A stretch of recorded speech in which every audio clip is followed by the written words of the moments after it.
each and every one of us in that tournament played her best. And that was what mattered, is that regardless of how unexperienced we are, we gave our best knowing ourselves and our levels in normal tournaments.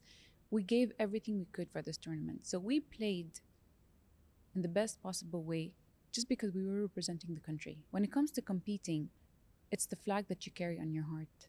And that responsibility, the way you act, the way you are a professional athlete, it changes a lot of things.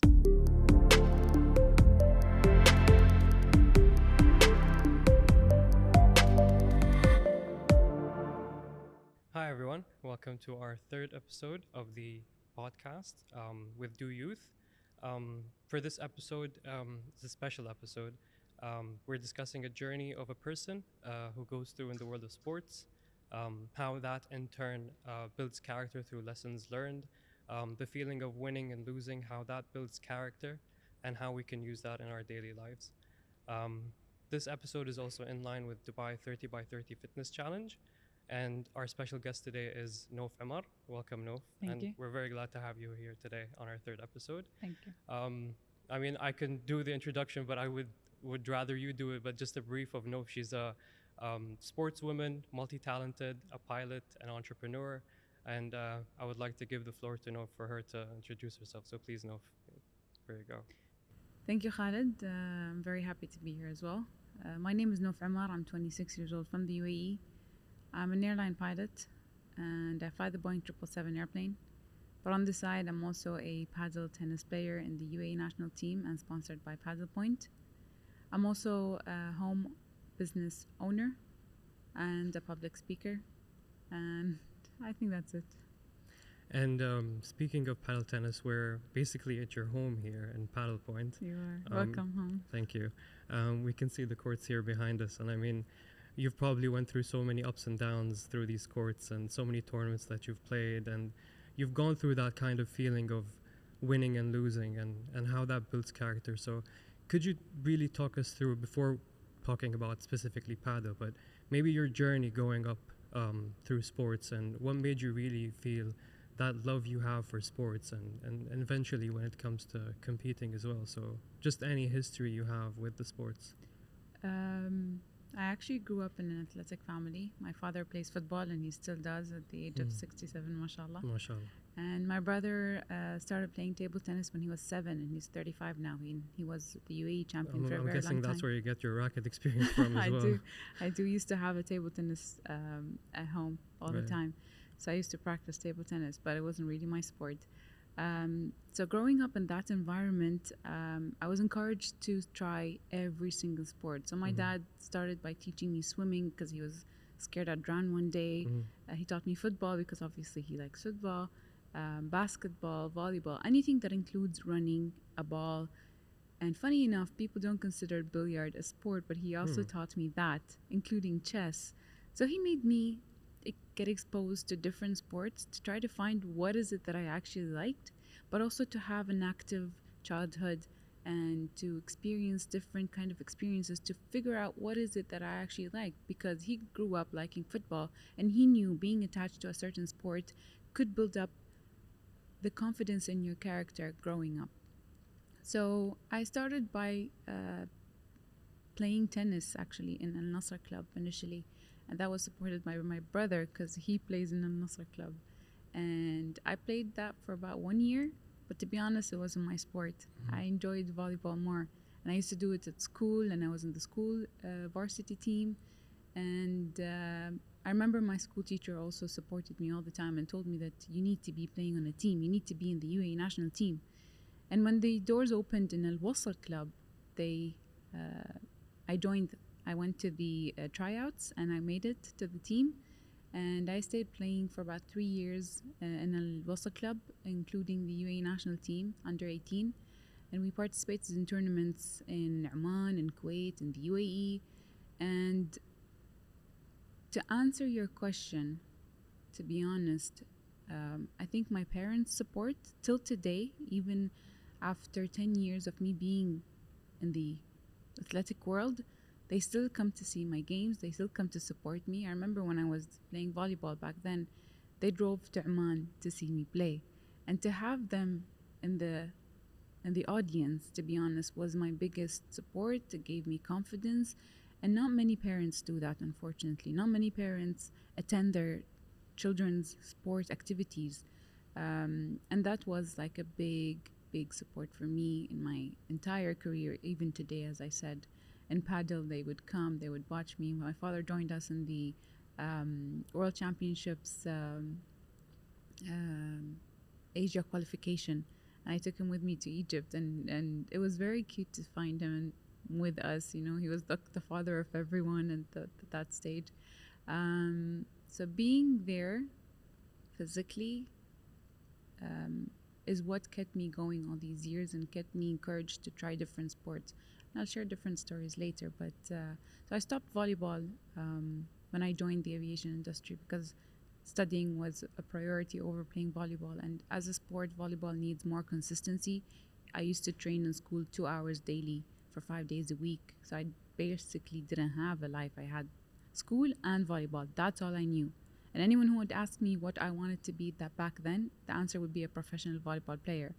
But then when I met my cousin who's a pilot, then I changed fields and I decided that was what I wanted to do. But volleyball stays the sport that I grew up playing and the first passion I had until I was introduced to paddle tennis, and then things changed because it's a different sport, it's an individual sport, and it needed, I would say, less effort than volleyball because volleyball you'd had to work with a team, but paddle it's a individual, I would say, effort initially at least. So that's the story.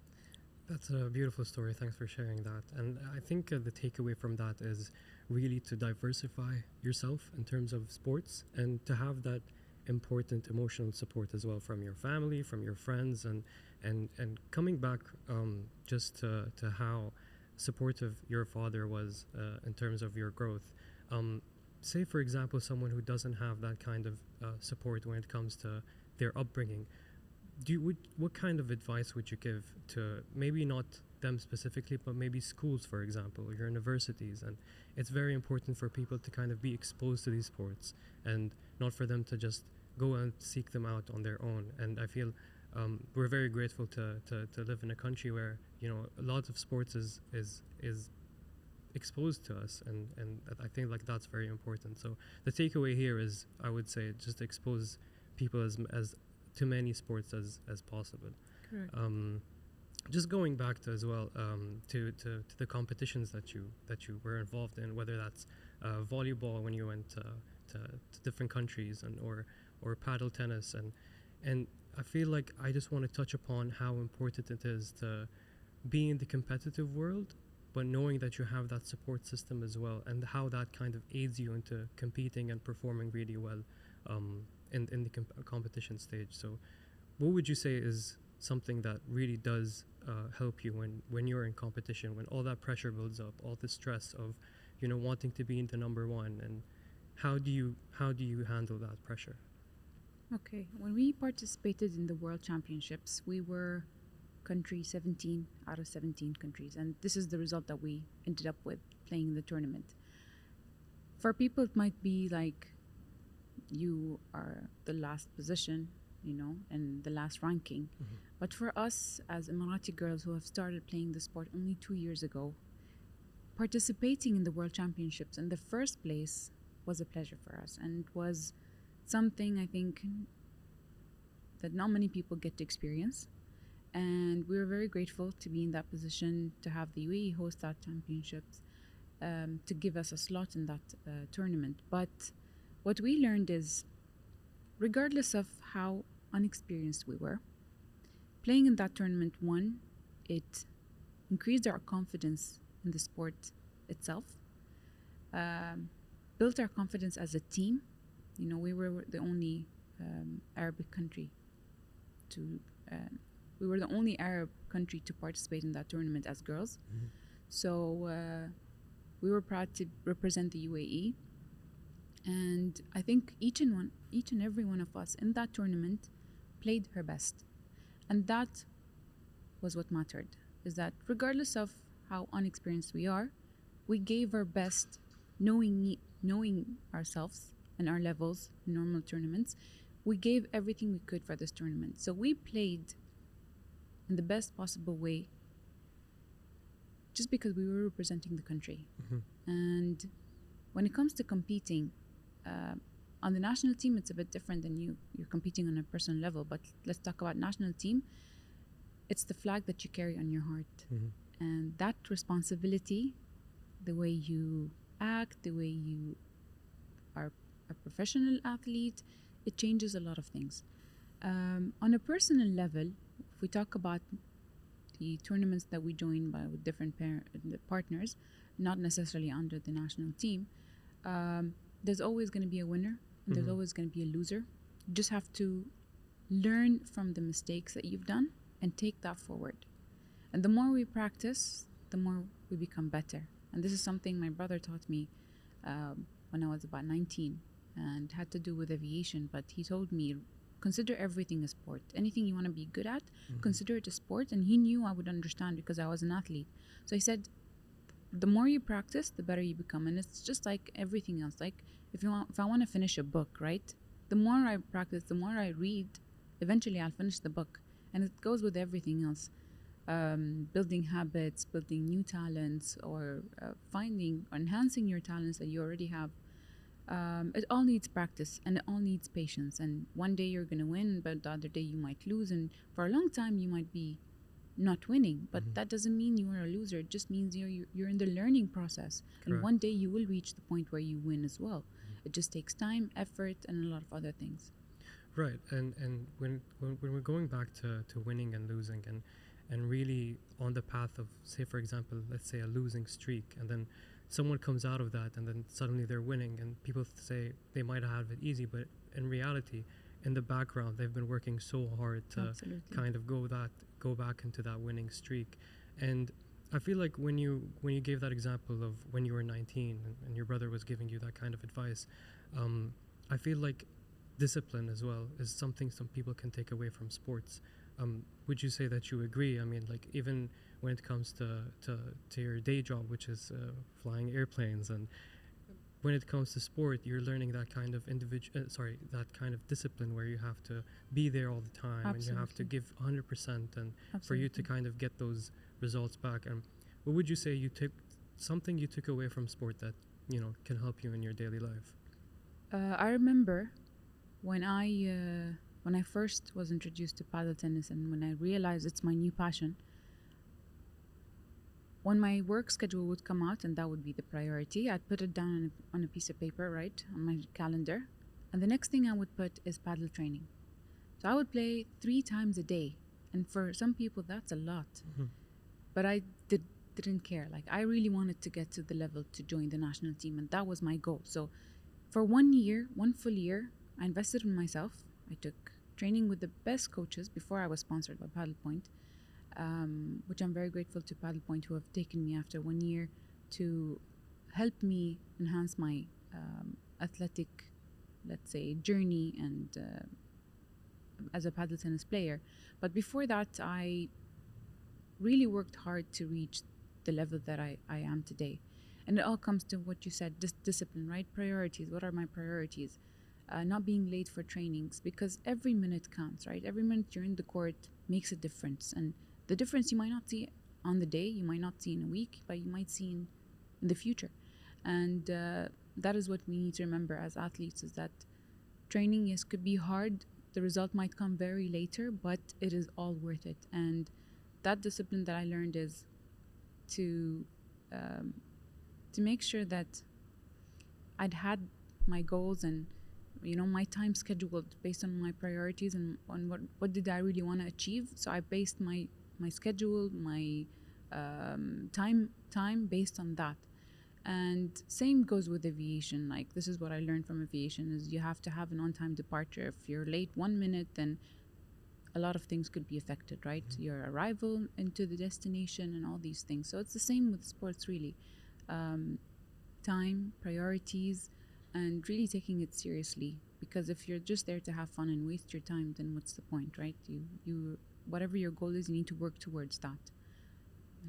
Right, and going back to competition as well, because I feel I remember last year you were the winner of the Sheikh Hind tournament. Correct. And I want you to kind of just run us through your experience in that particular tournament. And I understand that you won that tournament, and we want to kind of understand what you went through mentally, maybe physically as well in the court, and what it took for you to kind of reach the finish line. So paddle tennis was introduced in Sheikh Hind's tournament 2 years ago, and the first time they introduced it, we participated as under the Emirates Airlines, and we won first place. And the second year, we won again first place. So it was the challenge mentally was to keep the title, because in these tournaments, when you win first place, the next challenge is not now just staying there, but maintaining that title. And I think it goes with a lot of number one players who win the ranking of number one, is to maintain that level. And it's very difficult. It's challenging. You have to keep working hard. You have to keep training, because one day someone who's better than you might come and might take that position from you. So to be able to win again number one and keep the title was something that I'm very proud to say, and that I've accomplished in my career as an athletic paddle tennis player. And in the second year, there were stronger players who came out, so it was very difficult. Like the final was like took forever to win, but it is what makes the sport interesting. And yeah, it was a great achievement, but it came with a lot of like mental pressure, I would say, of course, to keep that title. And I would say as well, that kind of consistency to have is very important, and to never really let your foot off the pedal. Absolutely. And just because you won this time doesn't mean that you're going to win again and again and Correct. again. You need to kind of always keep working hard towards that goal. And I feel like touching upon your points as well, that setting goals and setting priorities for an athlete himself or herself is very important. I want to talk about overcoming adversity.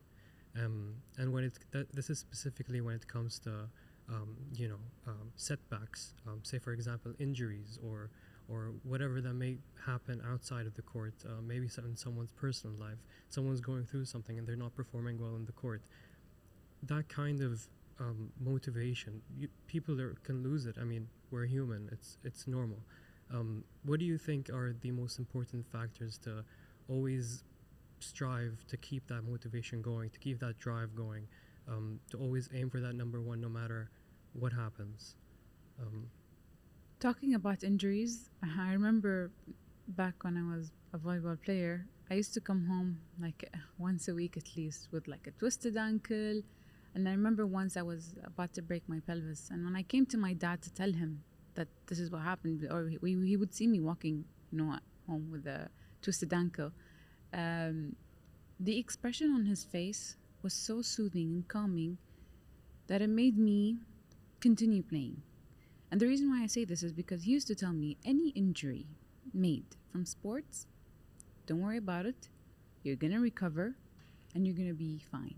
Like he gave me that comforting feeling that it's okay to be injured from sports. And I think today we've seen a lot of players as well, especially from padel, that get injured but then come back and try to be stronger, which is normal. When you get an injury, it is a setback, correct. You do stop for a while, but the recovery process and how seriously you take that recovery process is what matters. Because a lot of people, once they get an injury, they stop playing, they stop going to the gym, they stop doing any strengthening exercises, and when they come back, then they have to kind of work from the beginning. And this is what's important, is to stay focused. Okay, yes, if I have a twisted ankle, I cannot play paddle, but what can I do to keep my stamina, to keep my fitness, whether it's eating healthy for a while, it's an opportunity, let's say, or like I said, strengthening exercises. So what can I do to help me that when I come back to start again, I don't start from zero, I start from 50%, let's say, that I haven't lost everything, but I've lost something. And it's easier to come back as a stronger player, to have a faster recovery. So these little things might be minor for some people, but they are really what make the difference when you come back to play again in the court. And when you are, we all go through a lot of things, right, outside the court in our personal lives. But what I always remind myself is that I try to keep everything outside the court. And same with work. I try to keep everything outside, let's say, the cockpit. Okay. So my feelings and my emotions, and we're all humans, we all have that. But I try to keep things outside. And when I get in the court, I focus on just playing, enjoying, and getting the best out of that 1 hour or 1 hour and a half that I'm in the court. Whether it's to release the stress, so I smash harder or whatever it is, but I use that 1 hour and a half to release everything that I had. So that now when I step out of the court, sometimes I don't even remember what I was thinking about. And this is what's also nice about padel and different is it takes you to a different world. That 1 hour and a half, you don't think about anything but padel, but how to win that point, but the tactics. So it's a very nice sport, and I encourage people to try it because it's for everyone. You don't have to have an athletic background to be able to be a good paddle tennis player, but it will help. But if you don't have any idea about sports, it's a good sport to start. And this is what made me kind of get addicted to paddle. Yeah, and what a perfect time to start in our 30 by 30 Dubai Fitness Challenge. Absolutely. I feel like as well, just going back to what you said about recovery. It's important to recover, and it's important not to rush that sort of recovery. People can, paddle tennis is such a beautiful sport. People can get addicted to it. Correct. And people can quickly injure themselves and quickly want to play every single day. But it's very important to kind of let loose a bit and understand that recovery is just as important as training, as eating healthy, nutrition, and so on and so forth. I want to also just talk about the paddle tennis trend, since we touched upon it. And I feel like it started maybe around 3 years ago. Now, obviously, we're in the first indoor paddle tennis club in the UAE. Yes, and it's what really kicked off this whole trend of paddle clubs opening everywhere. And I feel like it's such a beautiful, positive change to see because it's just so accessible to everyone. And everyone you can see is joining in. There's tournaments everywhere, and people are just including paddle tennis into their lifestyle. And just because this was it's like their entry point to sports and to fitness in general. People are getting into watching paddle tennis, going to these tournaments. It's built such a beautiful social community. What is it like to be in this some sort of community? I mean, I understand that as well. Like, paddle tennis is not the only sport to have this strong community, but because it's accessible here, I mean, you build so many connections. You're networking, you're making friends, and you're building bonds that maybe you would have never thought you'd make. People you would have never thought you'd meet in paddle tennis. So, what would you say is let alone the sports aspect and the fitness side? What about the social networking side of paddle tennis? What would you say is something that is a positive change that you've seen in the country itself as well? Okay. When I started playing paddle tennis, I didn't know there were girls playing at all, to be honest. So I was invited to play in a tournament in the first year that I started. And in that tournament, I saw a huge number of girls, Emirati girls, playing a sport. And before, when I used to play volleyball, I knew the volleyball girls, I knew the basketball, and maybe the football, and a few table tennis champions as well. But to see this amount of Emirati girls playing one sport, all gathered in one place, was something fascinating to me. And I remember in that first tournament that I met all these girls, everyone started exchanging numbers, and we want to play with you, and let's arrange a game. And that's where I realized this is really more a social game than it is anything else. And from there it started, as you said, the community grew up, and the connections started, expanding, and there were so many groups. And I remember someone created a group for the female community. And initially we had 200 something members, and that was the maximum allowed number you could have in a group. But then when WhatsApp, expanded that, we started having 500 and many more. So that kind of encouraged girls to play. And I remember going to some morning trainings, And I would find mothers, you know, with their kids, a mother with her daughter, and it was very nice to see, you know, I know being a mom is a challenging thing itself, but to find them, you know, have the spare time to actually do something that's active for themselves, you know, when their kids are in the kindergarten, it was very nice to see. And that we had the mothers playing volleyball before, but just to see that it's a different sport, a different community, it was very nice to see. Of course, the community grew, as you said, it became a sport that's accessible to everyone.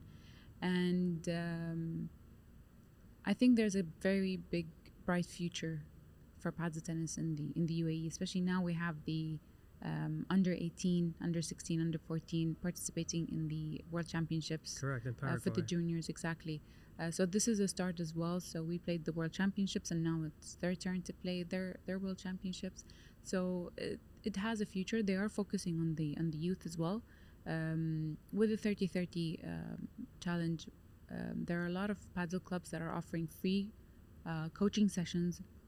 And I remember 2 years ago when I started, I was looking always for where's the free padel training to take the opportunity, because it is an opportunity for people. Everyone should be encouraged to go for it. Exactly, especially if you haven't tried the sport, maybe it's the right time to start it, try it.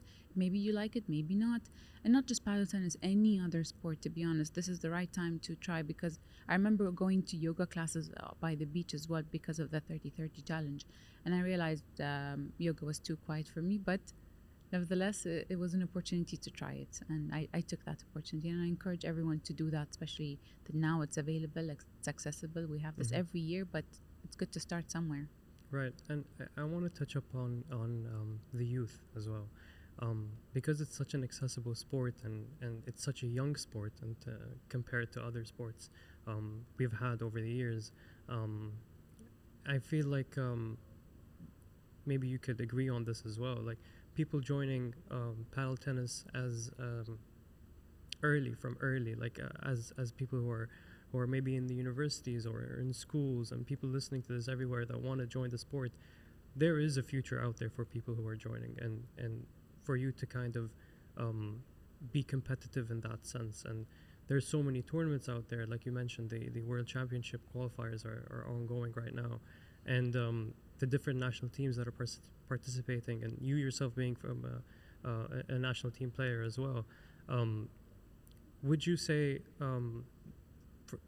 how would you encourage people to really take the sport seriously in terms of future in an athletic, having an athletic background, and what that kind of can do for people or youth really specifically joining the sports? And like I said, this is an entry point for everyone to not just play casually, but also play competitively, and making a name for yourself. It all starts by taking the first step, which is trying the sport. Of course. To find out if you really like it. And I think majority of people would say that they like it, because I've seen a lot of people who have started and have continued to play. And there are very few that you see start and then stop playing for a while. But the faces that are there, they have been for a long time. And this only proves that this is a sport that is interesting, that's fun, that will keep you playing for a long time. So that first step is really important, to try the sport. And if you really find yourself good at it, whether it's your coach that tells you, or if you feel the confidence, you know, that you are good, I'd say invest in yourself to reach a level where you can compete, you can create a name for yourself, and don't give up on that talent that you have, if you have a talent, of course. And if you don't have a talent, you can learn it. It's a sport where you can learn the talents and the tricks and bits by training. So invest in yourself. Take coaching classes. I had to do that for 1 year, and I spent money on training and court bookings and games and all that stuff, but it was all worth it. At the end, it was for my own health. It was something I enjoyed doing, and it became an addiction. And I had that goal that I really wanted to reach, which is being in the UAE national team, which I made. But if I hadn't put that effort in that 1 year, I might have not made that goal. So depending on the goal of the person, you know, invest in the time, invest in the energy, invest in yourself, um, to reach that level of competing. And again, we have competitions for beginners, we have competitions for intermediate, we have competitions for advanced. So regardless of what your level is, like even if you just started playing the sport, you find a tournament that suits your category so that you can start playing, and then you start from there moving forward. And that's one of the very few sports that I think have that, especially as a social sport. We find every day, tournaments for different categories, and you'd be able to join the category that you see yourself, and then work up the ladder, as they say. Yeah, basically, and I feel like that learning curve is beautiful to watch, right? Seeing yourself climb the ladder, going Absolutely. through from one category to the next, and then you see yourself playing against people you would have never thought of playing Yeah. against. Because when you first joined the sport, you're looking at someone playing, and you're like, wow, I really want to be like them, or I really want to, you know, play against them and be able to do the things they're doing, and then you put that sort of motivation into yourself and that drive, and you understand that that person, for them to reach that sort of level, they've sacrificed so much, maybe from their personal lives, from their time, to really dedicate themselves to the sport. I want to talk about as well, diversifying yourself in a sport. Say for example, someone's put in their so much time into their sports, into training, into that sort of like discipline mode, where they've reached the level where they feel like they can't kind of go to the next level in a sport, or maybe they feel like maybe the sport isn't for them, which could put a person down. And I feel like the foundation for people who are getting into sports should be so diversified, that when they do enter a field of sports specifically and they find themselves that, oh, this is not for me, it's okay to move on to another sport, and it's okay to try different things, and doesn't mean that you're bad at it, just might not mean that it's just not your thing. Exactly. And I feel like that's important for people to really do some soul searching within themselves and really understand what they like and what they don't like in terms of sports, because sports is for everyone really, and there's something out there for someone. Correct. Never think that, a sport isn't for you. There's so many different sports you can try. And I feel like that's a good kind of really a heads up for people that are wanting to get into sports and thinking maybe these are the only option. No, there's something for everyone. I told you, my dad considered billiard and chess a sport. So Exactly. maybe if you're not into balls and rackets, maybe Yeah. try something else that needs more mental work, or that needs a higher IQ. I'm not Right. sure, but there's a sport for everyone. And I learned that because I had to try different sports, and I was exposed to many, and I was very, very grateful that my father actually helped me that. And it all starts sometimes from the household that you live in, and how you grow up, but also touching upon the schools and universities. There are a lot of sports available, like table tennis tables, in the campuses, or in sports classes. That's where we get exposed to different sports, if not from the household that you live in, but from school. Like, try all the sports. Don't say I like this or I don't like that, but try the different sports and figure out what do you like the most. And I had to try tennis. I mean, not that I was forced to play it, but I gave it a chance, but it was just not for me. People might say paddle tennis is like tennis, but it's really not the same sport. But today, if I look back, I'd say I'm very glad I tried tennis, because it helped me a lot with my paddle tennis career. Of course. And I had never imagined 10 years ago, that trying tennis would help me. And now you would tell me that I would be a paddle tennis player in 10 years. I would have never believed. But here we are, and this is reality. And I am grateful for the experiences that I've had, even though I thought they were not for me. Like, tennis was not for me, and I had that belief. But today, as a paddle tennis player, I thank that 1 year that I played, because it helped me a lot with my skills. And also volleyball. Like, I had to stop because of flying, but it's still, my skills as a volleyball player helped me so much in paddle tennis, to an extent that I'm learning things that maybe it's difficult for others, but they're easy for me because of that. So even if you don't enjoy an experience or a certain sport, it will help you one day in something else, and you never know.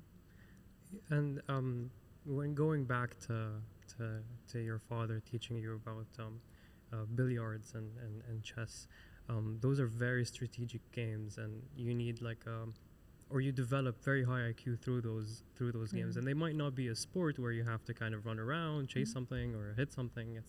It's something that develops your brain to thinking outside of the box, and I feel like that's very important in sports, and maybe that's whether you want to do that for leisure or you want to do that competitively. A strategic mind goes a long way, and no matter how fit a person is, if they don't have that kind of strategy in their head on what they're going to do in the next point, or how they're going to beat an opponent that they might seem that they're better than them, or vice versa, how do you kind of understand that when you see someone who you think or it seems that they are better than you, how do you use strategy to kind of overcome that and get that across the line and win the game or win the competition eventually? In paddle tennis, it works as a teamwork. I would say it's a teamwork effort. You and your partner need to figure out what the weakness is of the other team and start focusing on that. A lot of people seem to use the freezing strategy of freezing that strong player and playing to the other. But there are things like strategies like play 3 balls to one player, then change 1 to the other, or lob all the balls, high. Things you develop while playing the sport, you realize that. But to be honest, just because a player on the other side is stronger than you doesn't necessarily mean that they're going to win. It could be their bad day. It could be the day that they're not playing their best. And you could, if you are mentally stronger, you could actually win that game. So that shouldn't demotivate people to play with stronger people. On the contrary, it will help you. It will enhance your skills as a player. It will help you realize that this sport is not just about strength. You don't have to be, with muscles and all that stuff. But sometimes it's about the strategy, the tactics that you play that could get you to win points without using any power. And this is what's nice about the sport, is that you don't always have to put extra effort into like finishing the ball and like playing a strong smash. And sometimes it's not about that. It's about playing the ball in the right place at the right time, and that you only learn with playing with stronger people. So I enjoy playing with people who are stronger than me. It just makes me learn so much from just one game. Of course. And I think people should be encouraged to play against people who are stronger than them. And the way you find those players that are stronger than you is by putting yourself out there in tournaments and playing. And even, say, for example, there's a category where you might think that you might have not reached there. You put yourself out there knowing that the fact that you might lose 3-4 games in a row, but that's going to teach you so much in return, instead of just, winning every game and then being in that kind of comfort zone of just winning. You need to kind of expose yourself. There's always going to be someone out there that is better than you, maybe working harder than you, and you want to reach those levels. And that's what it takes to be an international team player like you. And I feel like even when you were in the World Championships, I mean, the countries you came up against, like, for example, Spain or Argentina, those like where paddle tennis is really ingrained in their blood. I mean, they've been playing paddle tennis maybe since they were 1 or 2 years old, holding a racket. And because of how early the sport is here in the UAE, it's only been like maybe 2 or 3 years. Going up against those players who've been playing paddle all their lives, I feel like you took away so much from that experience. Absolutely. And I want to kind of like emphasize on how important that is for your athletic journey. So maybe you could give advice, 1 or 2, of how really you can take away from that learning experience. I remember when I told my brother we're going to play in the World Championships against these countries that you've mentioned, he said, don't worry about winning, but just know one thing, that after the tournament finishes, you will learn so much and you will become such a better player just by participating in that tournament. Although you might lose every single game, which was true. We lost 6-0 in every single game we played. In our group, there was Sweden, there was France, there was Mexico, I think Paraguay was one of the countries, and they have been playing for a very long time. Not as long as Spain and Argentina maybe, but they've also basically what this. But coming out of that tournament, I realized I became a more consistent player. I started focusing on different things.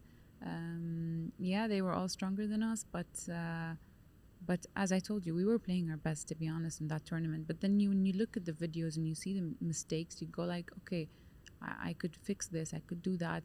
But the confidence you get playing with those strong players for like, we played, I think, for a week, is something that's you cannot gain unless you're put in that situation. And it's the same. I remember when we started, I was a C-level player. My coach would put me in B- tournaments, and that's like 2 levels higher than what I was.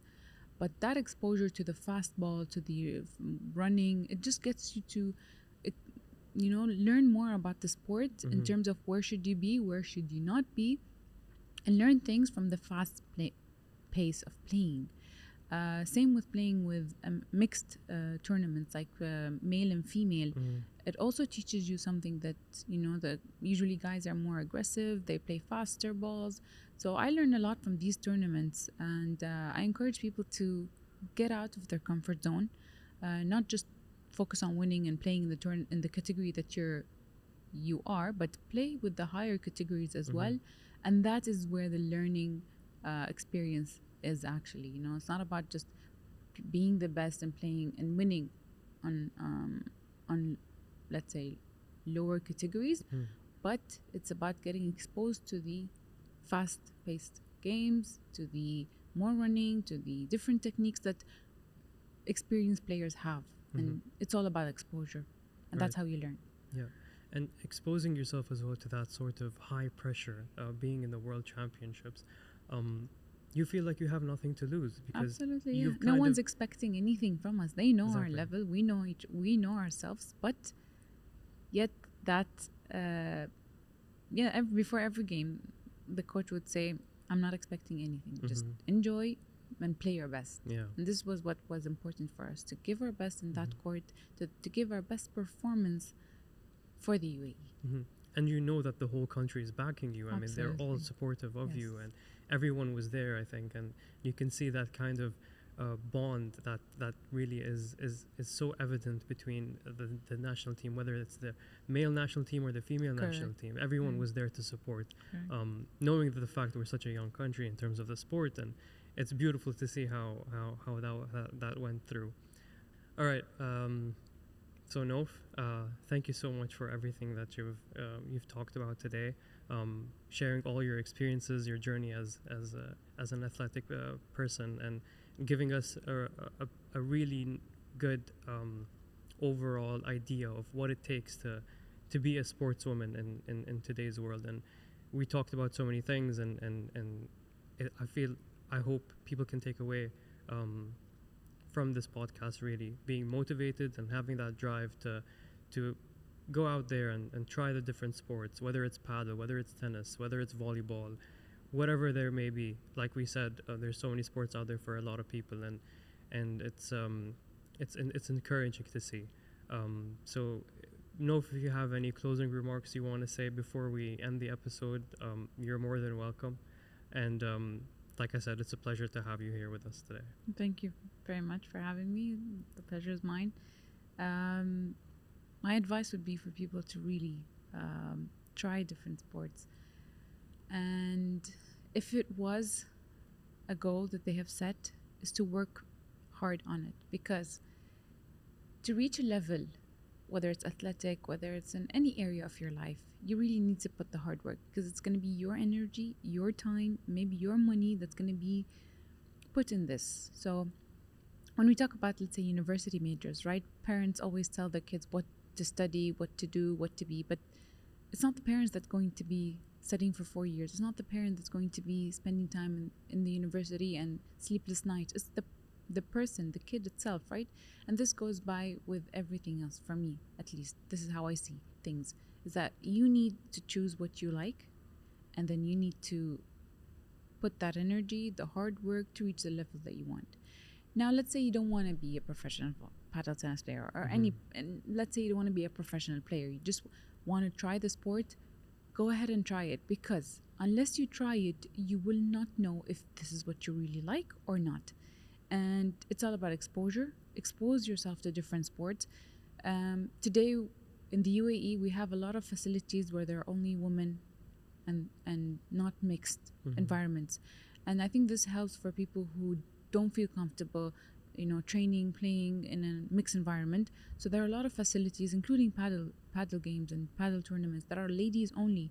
So we have that facility for girls and opportunities for girls to try sport in their comfort zone, yet to give it a chance, to give the sport a chance, whether it's the gym, whether it's any different sport. You find that there are ladies only timings, there are different categories.